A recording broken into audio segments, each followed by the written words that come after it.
Okay, so we did our calculations, right? We got all of our concentrations. And now the next thing we need to do is determine the overall rate law. So the generalized form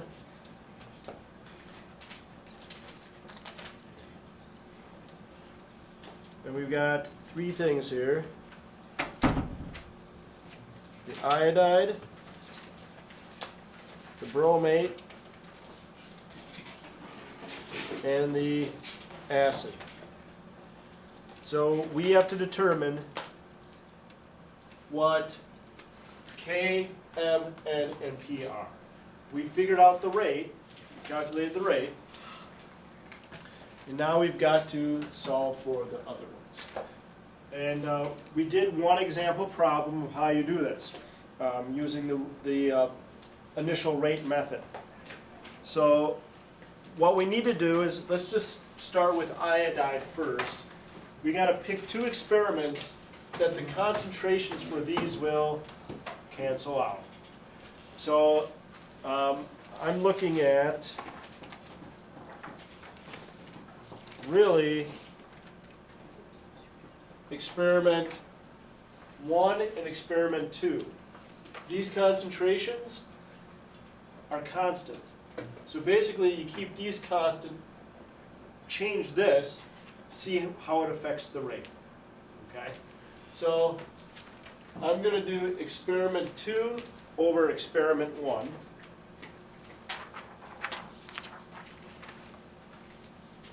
And it really doesn't matter which one you put over which one, but I just like having a larger number in the numerator. So the concentration of iodide is 0.0033 raised to the m power. The bromate is 0.0067 raised to the nth power. And the H plus is 0.017 raised to the p power. I didn't leave any space to put the rate. Good work. The rate is 3.1 times 10 to the negative 7. And of course, this rate is individual for every lab group, right? You're going to have a different rate. Divide it by experiment 1. Experiment 1, what's the concentration? 0.0017 to the mth, 0.0067 to the nth, and 0.017 to the p. The rate was 1.8 times 10 to the negative 7. That looks like good data. Wow.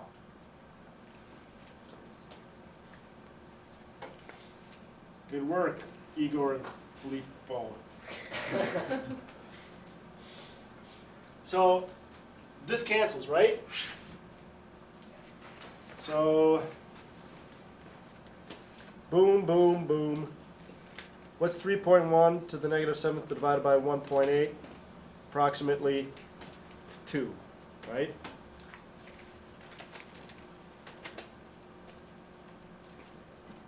What's 0.033?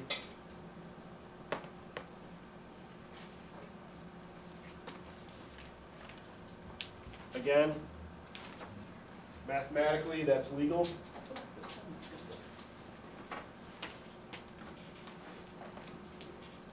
So what's M? 1. So now we know that the reaction is to the first order with respect to iodide.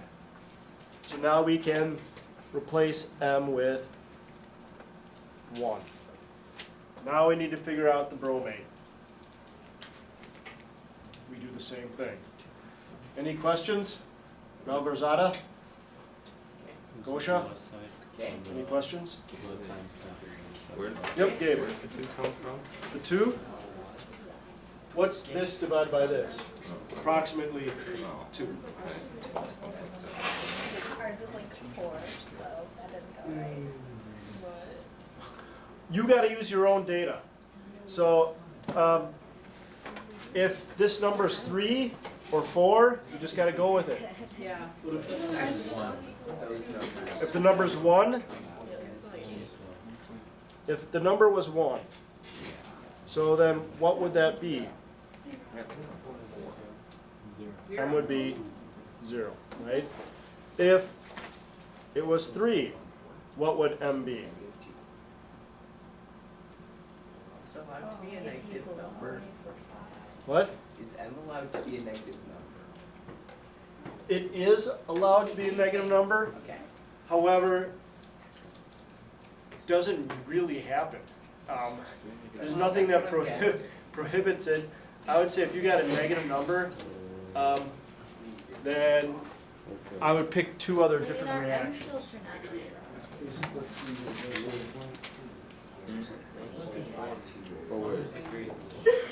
So then I would Yeah.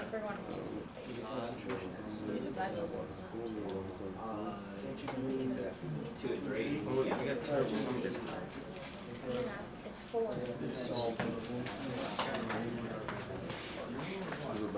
Okay, let's do the same thing. Now with the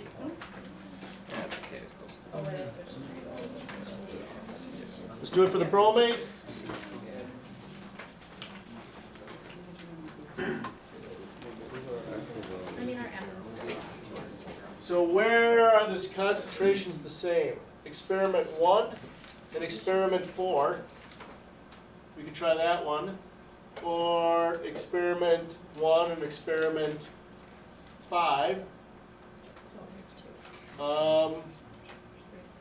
Let's do 1 and 4.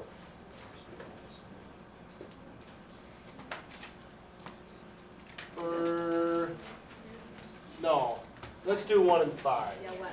Yeah, let's do 1 and 5. You could use either one. So I'm going to put experiment 5 over experiment 1.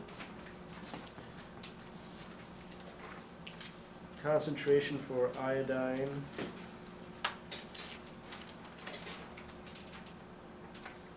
To the first. Concentration of bromate is 0.020 to the nth. Concentration of this to the P. The rate of that reaction was, and again you're using your own data, but according to this group it was 6.0 times 10 to the negative 7th divided by our data from experiment 1.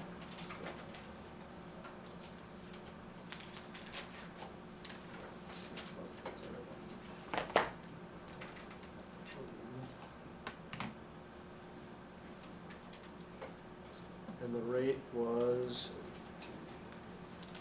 1.8 times 10 to the negative 7th.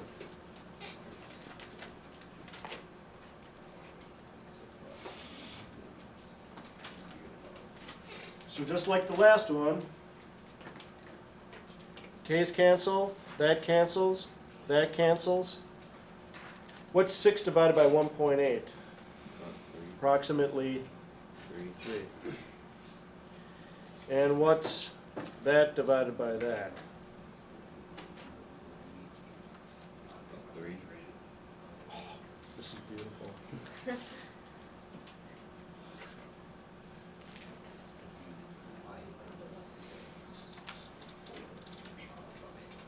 So bromate is to the first order as well. And like I said in our lecture notes, N, M, and P can only be determined experimentally. You can't predict them. You can't mathematically calculate them ahead of time. You have to go into the lab, get some data, come back, and see what it says.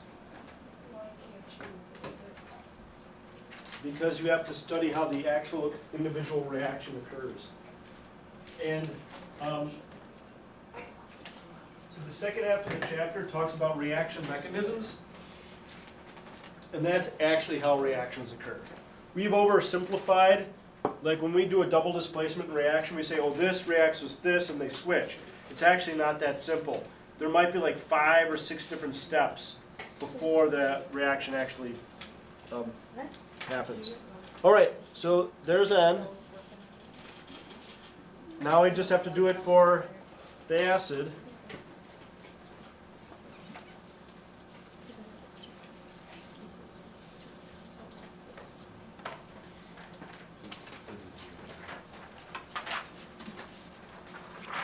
And let's see.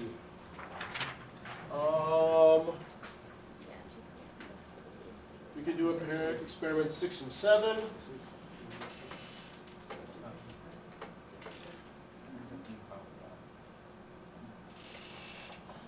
We could do experiment 1 and 7.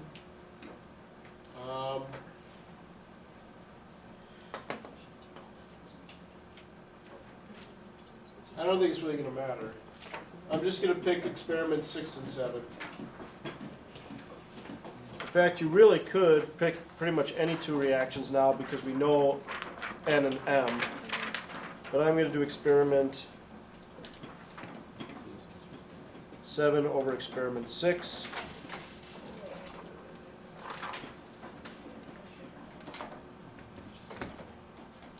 Concentration of iodine.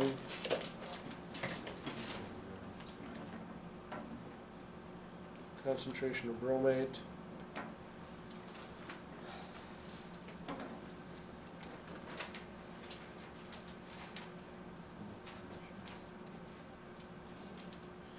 Divided by, oh, got to put the rate there for the experiment 7. The rate for experiment 7 was 6.9 times 10 to the -7.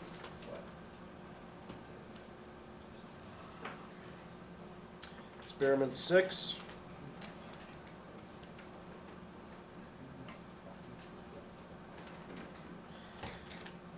And the concentration here was this.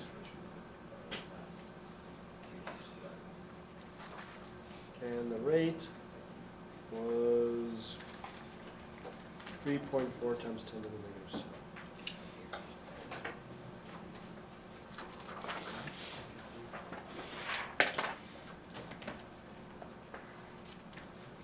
So K's cancel, that cancels, that cancels.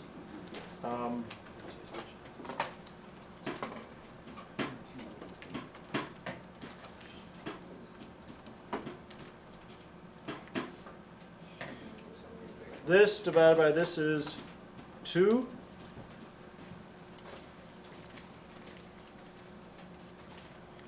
And this is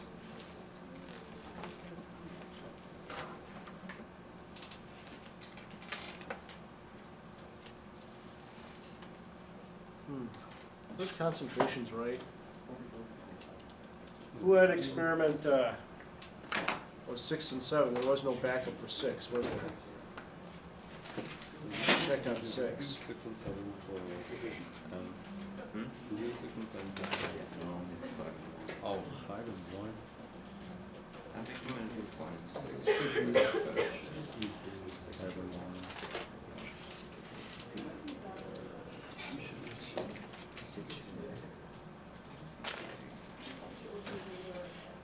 Oh, yeah. That's right.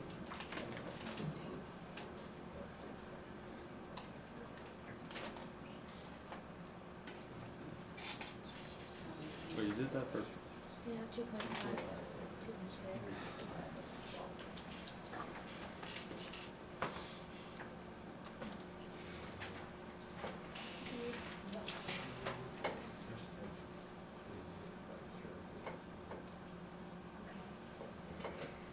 Well, it wasn't as nice as we hoped. So what do we do to get that exponent down? Log of both sides, right? Thank goodness for burgers. Yeah. So we would take ln of 2, and then we get p to the ln of 1.5, right? And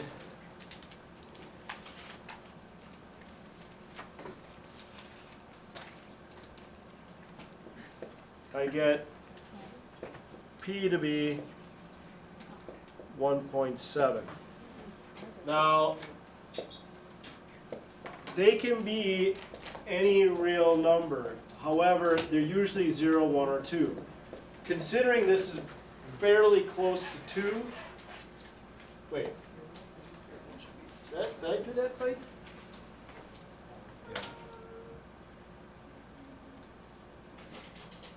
Ln of 2. Okay. I got one. I think I divided the wrong side by the wrong side. It's like a 1.7. No, that's what I got too.